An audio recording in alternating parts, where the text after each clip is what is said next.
It's on here now. The goalkeeper's beat, and South Africa have done Shake Sport 2010. ሰላም ጤና ይስጥልን እንደምናላችሁ የተከበራችሁና የተወደዳችሁ የሸገር ስፖርት ዊዝ አበበ ግደይ የዩቲዩብ ቻናል ቤተሰቦቻችን በያላችሁበት እጅግ አስደሳች ጊዜን እያሳለፋችሁ እንደሆነ ተስፋ እናደርጋለን። መልካሙን ሁሉም ለናንተ እንመኛለን። ታዲያ ይህንን ሸገር ስፖርት ዊዝ አበበ ግደይ የሚለውን የዩቲዩብ ቻናላችንን ሰብስክራይብ አድርጉት፣ የደውል ምልክቱን ተጫኑትና አዳዲስ ፕሮግራሞችን ስንለቅ መልእክት ይድረሳችሁ። ላይክ በማድረግ እንዲሁም ደግሞ ሊንኩን ለሌሎች በማጋራት በተከታዮች ቁጥር እንድንበዛ የምንሰራቸው ፕሮግራሞችም ብዙ ሰዎች ጋር እንዲደርስ የምታደርጉትን ጥረት አጠናክራችሁ ቀጥሉ እንላለን። እስካሁን ላደረጋችሁልን ድጋፍ፣ እገዛ እና እኛን ለማንቃት ለሄዳችሁት ርቀት በሙሉ ምስጋናችን ትልቅ ነው። በጣም እጅግ በጣም አድርገን እናመሰግናለን። እሺ መልካም ጊዜ በድጋሚ አድማጮቻችን እንመኛለን። አሁን ደግሞ ሌሎች የተለያዩ ስፖርታዊ ጉዳዮችን እያነሳን እንቀጥላለን። የዝውውር ጉዳዮችም አሉ። የሰሞኑ የፊፋ የኢንፋንቲኖን ጉዳይ በተመለከተ በየዕለቱ አዳዲስ መረጃዎች ምንሰማበት ጊዜ ሆኗል። ስለዚህ እሱንም እናነሳለን። ከፊፋ ጋር በተያያዘ የተሰሙት አሁናዊ መረጃዎች የሚያሳዩት ትናንትና ምሽቱም ደግሞ በተለየ ሁኔታ ትኩረት ስበው የነበሩ ነጥቦች አሉ። አንደኛው የአርሴን ቬንገር አስተያየት ነው። አርሴን ቬንገር ከፊፋ ጋር ያው ስራዎችን እንደሚያከናውኑ ይታወቃል እና አንዳንድ ጥያቄዎች ነበሩ። ለምንድን ነው ሌሎች የፊፋ ስራዎችን የሚያከናውኑ ኃላፊዎች አስተያየት ሲሰጡ፣ እንደዚሁም ደግሞ አንዳንዶቹ ጭራሽም የስራ ኃላፊነታቸውን ለቀው ሲወጡ እየተመለከትን፣ አርሴን ቬንገር ግን ምንም ነገር ሳይናገሩ ለዚህን ያክል ጊዜ የቆዩት ለምንድን ነው የሚል ጥያቄ ነበራቸው እና በዚህ ጉዳይ ላይ የሳቸው ሀሳብ አስተያየት ምንድን ነው የሚል ጥያቄያቸውን ሲያነሱ ነበር። ትላንትና በወጡት መረጃዎች መሰረት አርሴን ቬንገር ኢንፋንቲኖ ያቀረቡትን ዓለም ዋንጫን የመሸጥን ሀሳብ በተመለከተ ሙሉ ለሙሉ ሀሳቡ ተቀባይነት የሌለው መሆኑን እና ጭራሽም በቃ በጥያቄ መልክም ሊቀርብ የማይገባው ነው ብለው እንደሚያምኑ አስተያየታቸውን የሰጡበትን መገናኛ ብዙኃኖች ይዘው ሲወጡ ነበረ። እንግዲህ በፊፋ በኩል የተለያዩ ስራዎችን የሚያከናውኑት አርሴን ቬንገር ከሰጧቸው አስተያየቶች መካከልና እኔን በጣም ከገረመኝ መካከል አንደኛው ይሄ ከፕላኑ ጋር በተያያዘ የስትራቴጂክ ፕላኑን ኢንፋንቲኖ ያቀረቡትን ሀሳብ የዓለም ዋንጫን በተመለከተ እኔ የማውቀው ነገር አልነበረም ብለዋል እና እንደ ማንኛውም ሰው ከመገናኛ ብዙኃን ነው የሰማሁት። ኢሜል ተደርጎላቸዋል እንዳልነው ለአባል ሀገራት እና እሳቸውም መገናኛ ብዙኃን ይህንን ሲያቀርቡ ነው የሰማሁት። ከዛ በፊት የሰማሁት እንደ ስራ አስፈጻሚ ኮሚቴም በለው እንደ ፊፋ ውስጥ ትልልቅ ስራዎችን እንደሚያከናውንም ሰው በለው እንደዛ እንደሚሰራ ሰው ከዛ በፊት የተማከሩበት እንዲህ ቢደረግ ይሻላል ተብሎ ሀሳብ የተለዋወጡበት ምንም ነገር የለም እና ይሄ የኢንፋንቲኖ ሀሳብ ብቻ መሆኑን የበለጠ ያሳየ ነው እና እሳቸው በአስተያየታቸው ላይ ፍጹም ተቀባይነት የሌለው ነው ብለው እንደማይቀበሉት አስተያየታቸውን ሰጥተዋል ትናንትና። አዎ እንግዲህ አሰልጣኝ አርሰን ቬንገርም ቢሆኑ አሁን ባላቸው ኃላፊነት ላይ እንዴት ዝም ይላሉ? የእግር ኳስ ሰው ሆነው በእግር ኳስ ውስጥ አልፈው እግር ኳስ ላይ እንደዚህ ያለ ቀር ሲቀርብ ዝምታቸው ውስጥ ያለው እንጀራቸው ነው ወይ ተብለው ጫና ተፈጥሮባቸው ነበር እና ያንን ተከትሎ ነው ቬንገር ማብራሪያ የሰጡት። አሁንም ቢሆን ይሄንን ጉዳይ በተመለከተ ሲጠየቁ ትናንትና ነው ቬንገር የተናገሩት። ያነሱት አንደኛውና ዋነኛው ነገር መተው ላይ ነው ትኩረት የሰጡት እሳቸው። በነገራችን ላይ ዋናው መተው ነው። በቃ መተው በጣም ትክክለኛ ውሳኔ ነው ብለዋል። ይሄንን መተው ይሄንን እቅድ እንዲሰረዝ ማድረግ በጣም ልክ የተደረገው ገና አሁን ነው የሚሉት። ስለዚህ ዋናው እንኳን ተተወ ዋናው እንኳንም ቀረ የሚል አቋም አላቸው አሰልጣኝ አርሰን ቬንገር።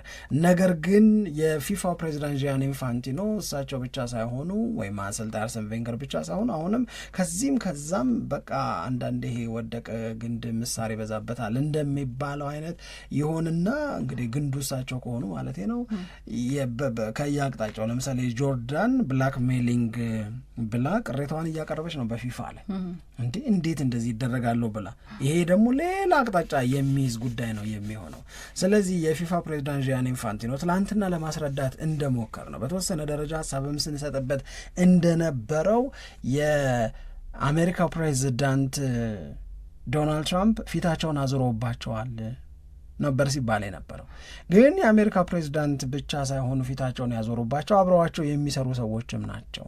እነዚህ አብረዋቸው የሚሰሩ ሰዎች አንዳንዶቹ ሪዛይን ያደርጋሉ። አንዳንዶቹ ሪዛይን ካደረጉ በኋላ እንዲህ ያለውን የፊፋ እቅድ የፕሬዚዳንቱ እቅድ በከፍተኛ ደረጃ እንደሚቃወሙትና ለእግር ኳስ ጠንቅ እንደሆነ አሁን ቬንገርም ትናንትና ያሉት ነገር ምንድን ነው? በቃ የእግር ኳስን ቫሊዩ ይዞ በእስካሁኑ መንገድ ሊመራ የሚገባው ተቋማችን ፊፋ ብቻ ነው። የሌላ ግለሰብ ባለሀብት ማስገባት የሚባለው ነገር መኖር የለበትም እና መተው ልክ ነው ምናምን እያሉ ነው እየተናገራሉ። ስለዚህ በዚህ ጊዜ ጄኔራል ሴክሬታሪው ለፊፋ በጣም ትልልቅ የሚባሉ ባለሙያዎች ኢሜይል ልከዋል። ዛሬ ነው ስብሰባ የሚደረገው፣ ሞሮኮ ራባት ላይ ነው ስብሰባው እየተጠራው። ስለዚህ ከነዚህ የፊፋ ቺፍ ኦፍ ስታፍስ ጋር የሚደረገው ውይይት የክራይሲስ ሚቲንግ ነው ተብሏል። ፊፋ በጣም ትልቅ ችግር ውስጥ ነው ያለው።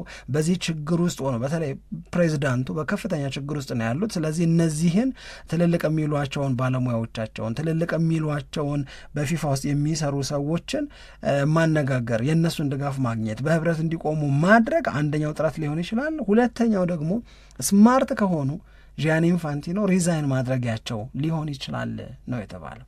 ስለዚህ በቃ ነገሮች ከቁጥጥር ውጭ ወጥተዋል። ከቁጥጥር ውጭ ስለወጡ ነገሮች ከዚህ በላይ የሚያስኬድ ነገር የለም። ምክንያቱም እነዚህ ሁሉ ድጋፎች ታተው እንዴት ይሆናል ነው አሁን የሚነሳባቸው ወቀሳ። ከዕለት ወደ ዕለት ነገሩን ጂያኒ ኢንፋንቲኖ ላይ የማክረር ነገር በከፍተኛ ደረጃ አለ።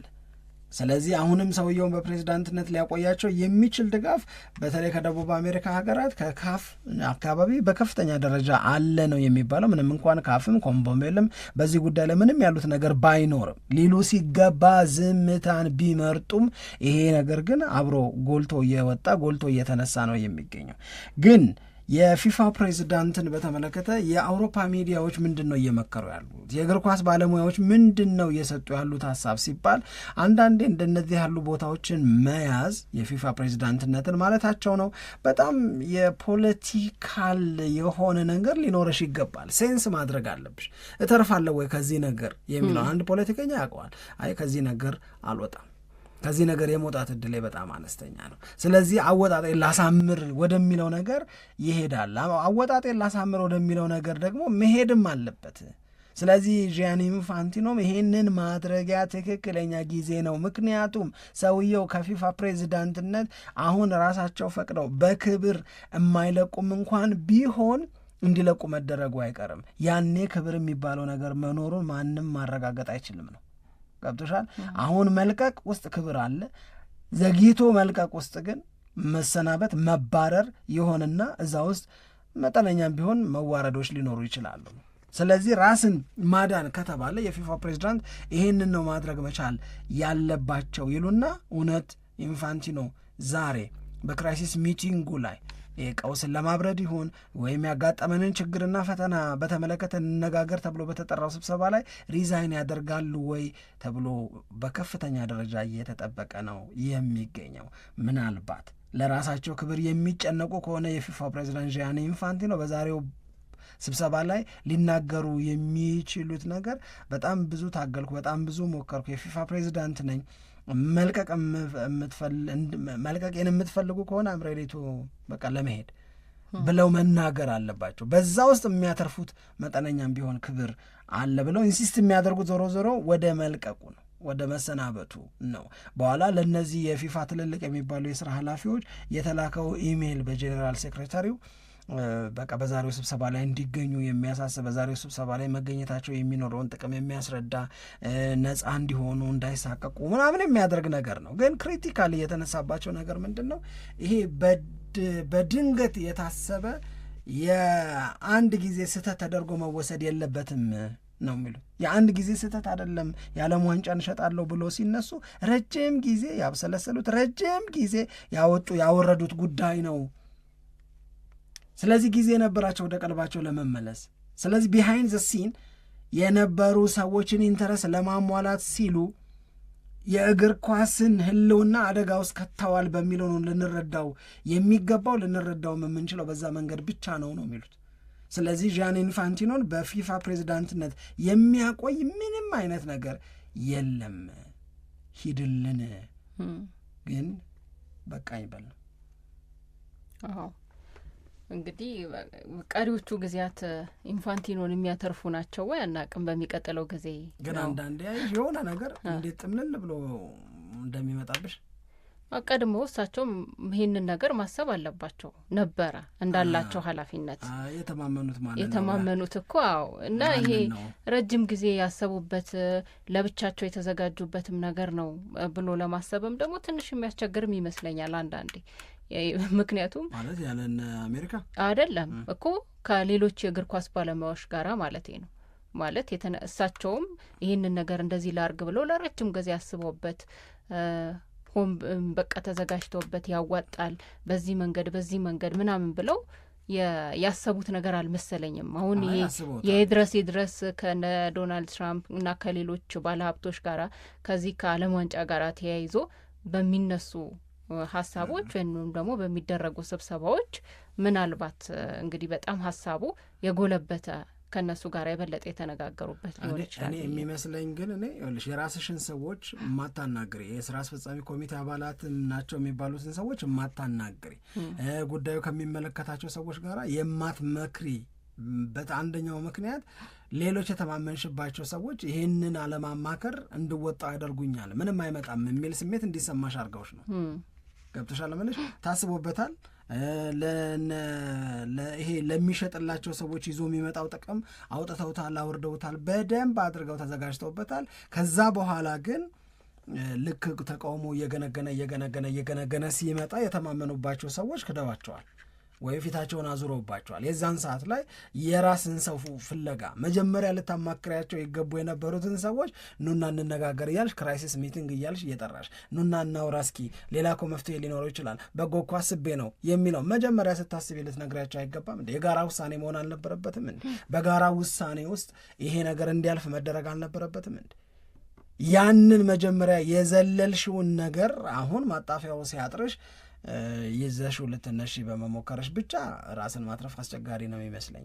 አሁን ግን እዛ ጋር የሆነ አንድ ግሩፕ የሆነ አንድ አካል እንዲደሰት በዛ መደሰት ውስጥ ደግሞ እሳቸው አልቲሜት ፓወር የሚቀዳጁ መስሏቸው ነበር ይመስለኛል። እሱማ ነው። ግን አሁን ትራምፕ አብረዋቸው ቢሆኑ ስልካቸውን ቢመልሱ ኖሮ እና ካንተ ጎን ነን ጥሩ ሀሳብ ነው የሚለውን ነገር ቢናገሩ እየወጡ ሚዲያ ላይ ቢደግፏቸው ኖሮ ኢንፋንቲኖ ይህንን ሀሳብ ይዘው ይቀጥሉ ነበር ብለህ ታስባለህ? በእግር ኳሱ ይህንን ያክል ተቃውሞም እየመጣባቸው ይቀጥላለሁ ቢሉ ምንም አያመጡም። ግን እሳቸው ግን ይቀጥሉ ነበር ወይ ነው ይኸውልሽ። አሁን ትልቁ ነገር ምንድን ነው?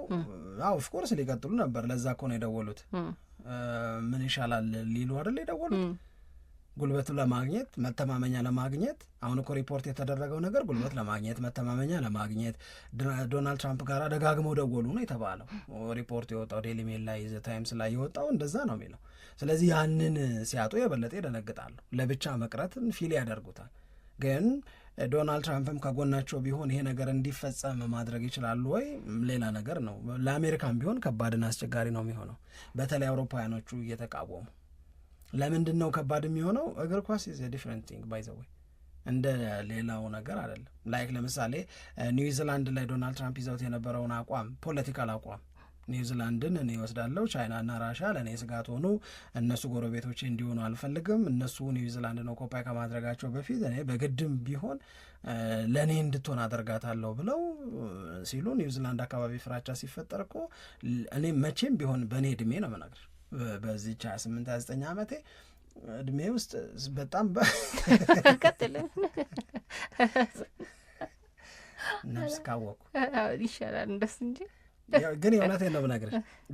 በዚህ እድሜ ውስጥ እንግሊዝ ሌላ አሜሪካ ሌላ ስትል የሰማሁት በኒውዚላንድ ጉዳይ ነው።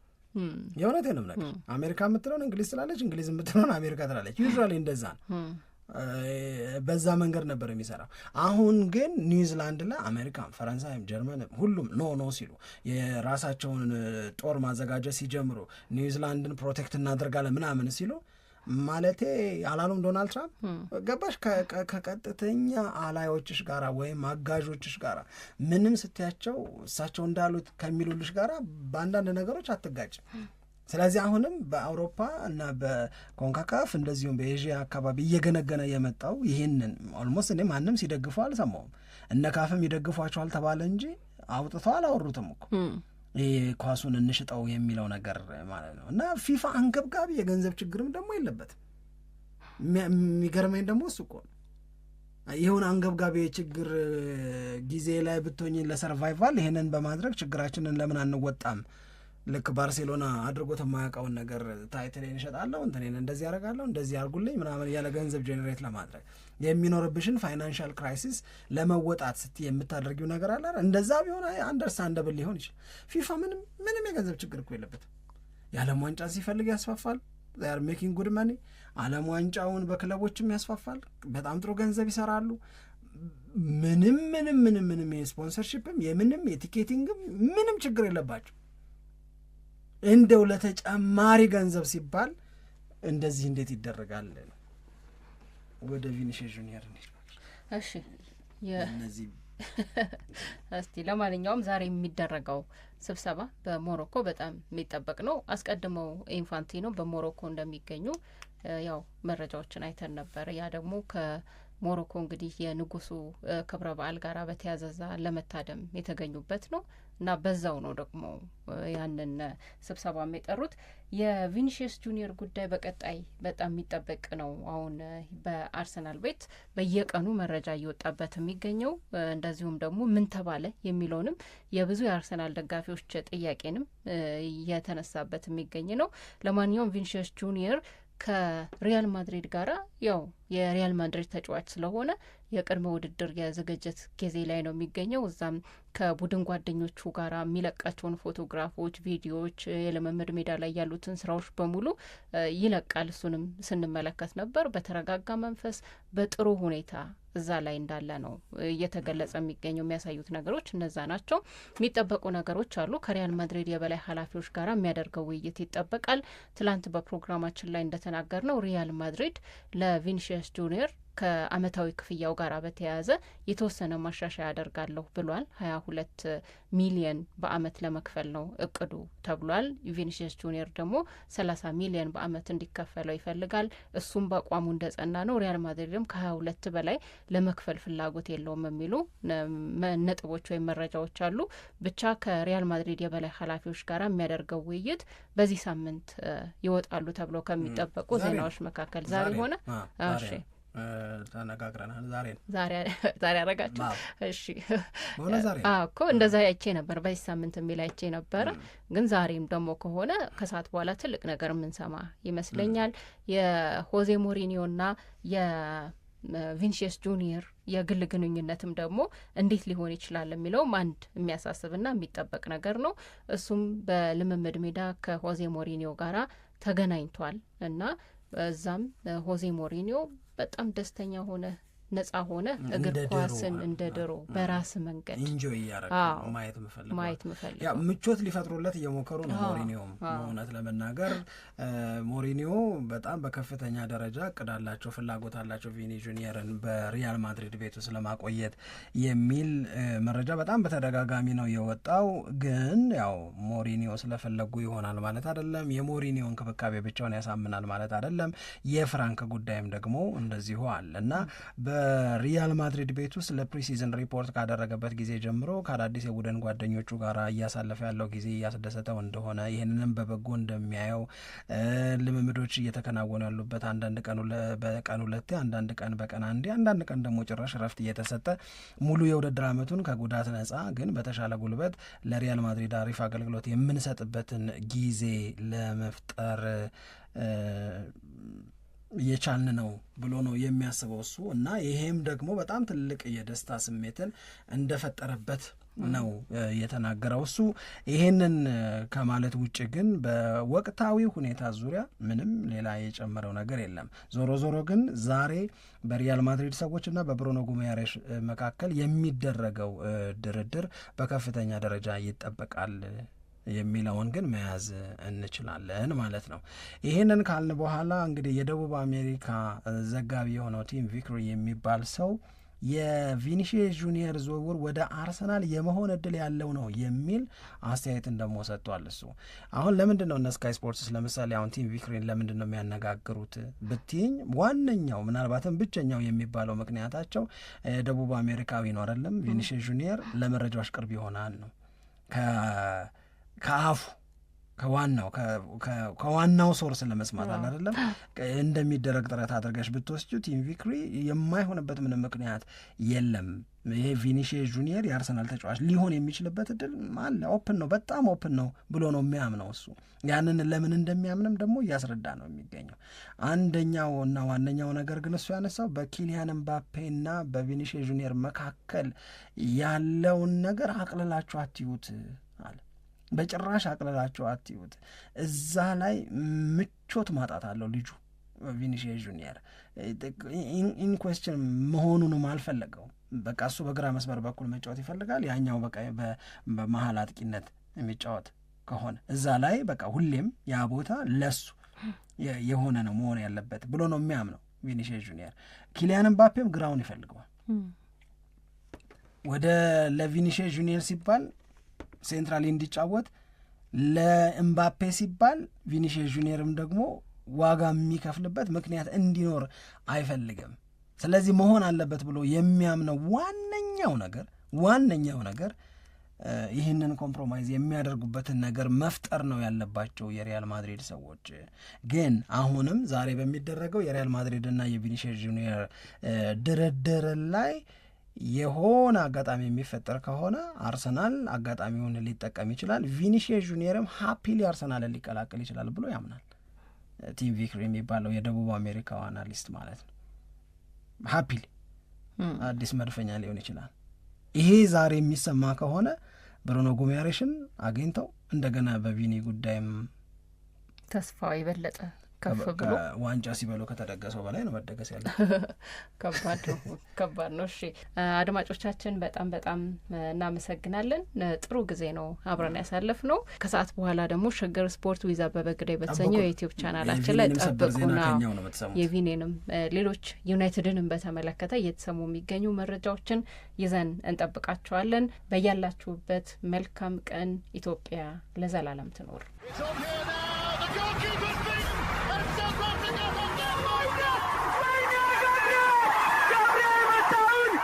ሸገር ስፖርት 2010